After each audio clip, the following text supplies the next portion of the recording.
un signe, un mauvais signe. Il ne faut pas croire aux signes. C'est défendu.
Des paroles douces et dès le départ scellées.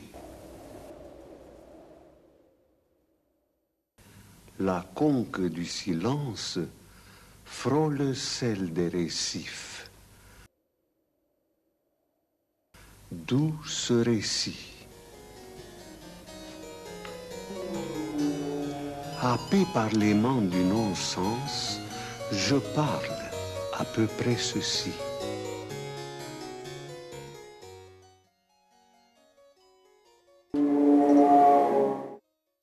Pour dire précisément cela, je suis, hélas, donc qu'on me pense.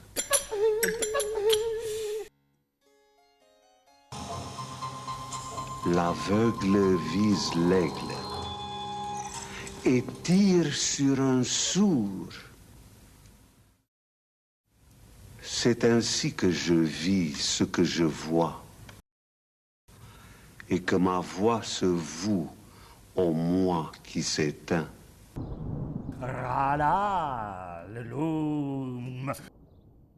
Suis-je le son de mes songes? À cette orgie de mots et d'assiettes à l'écoute, mon démon sonore agit sur un monde qui se nie, se noie et se noue au fond de ma gorge. Sorcier par onde, rythme, horde. Pour le rite de la mort des mots, j'écris. Mes cris, mes rires, pire que fou, faux.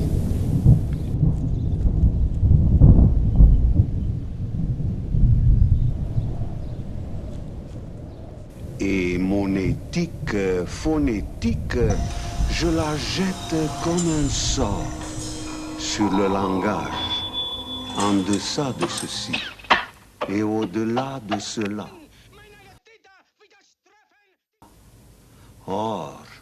Hors de moi,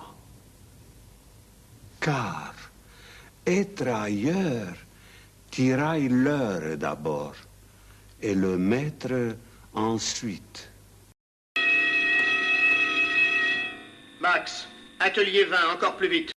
Mettez 4 7. Leur arrêt est ici. Mur du son, où l'on fusille un héros infini dont la houle cachée jette un tissu de mots, un infime drap de mots. Sur le nu d'une muette couchée comme nuit dans les bras du zéro.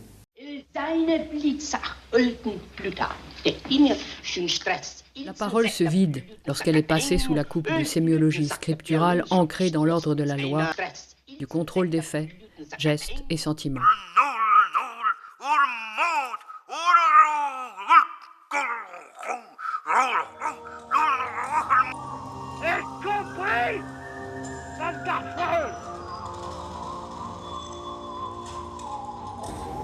Équipe de relève à votre poste. Équipe de relève à votre poste. Vous êtes actuellement sur Adobe La Liberté PDF. Pour accéder à ce tableau, appuyez sur CTRL, Option, majuscule, flèche vers le bas. La voix de l'ordinateur laisse peu de place à l'ambiguïté. La parole ordinaire s'efforce au contraire de conserver vivante la présence d'un minimum de composantes sémiotiques dites non-verbales, où les substances d'expression constituées à partir de l'intonation, du rythme, des traits de visagéité, des postures, se recoupent, se relaient, se superposent, conjurant par avance le despotisme de la circularité signifiante.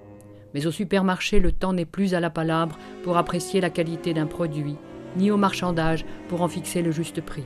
L'information nécessaire et suffisante à évacuer les dimensions existentielles de l'expression. Nous ne sommes pas là pour exister, mais pour accomplir notre devoir de consommateur.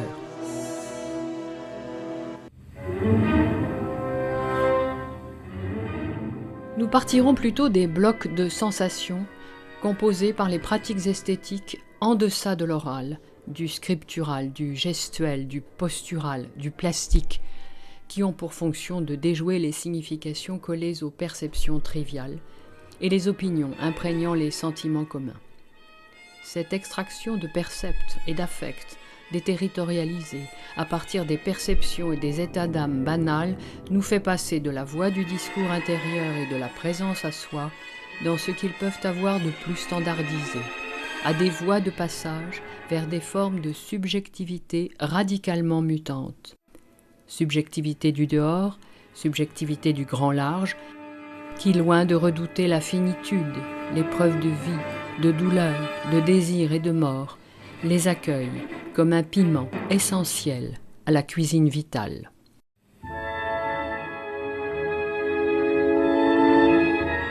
Sur beaucoup de mes contemporains pèse le bégaiement de la naissance. Nous avons appris non à parler, mais à balbutier, et ce n'est qu'en prêtant l'oreille au bruit croissant du siècle et une fois blanchi par l'écume de sa crête que nous avons acquis une langue.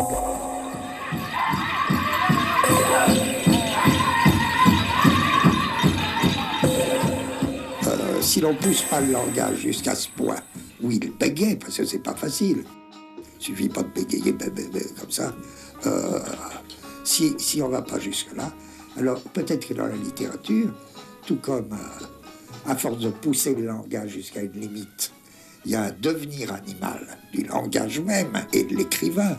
Il y a aussi un devenir enfant, mais c'est pas son enfance. Il devient enfant, oui, mais c'est pas son enfance. Ça n'est plus l'enfance de personne. C'est l'enfance du monde. C'est l'enfance d'un monde.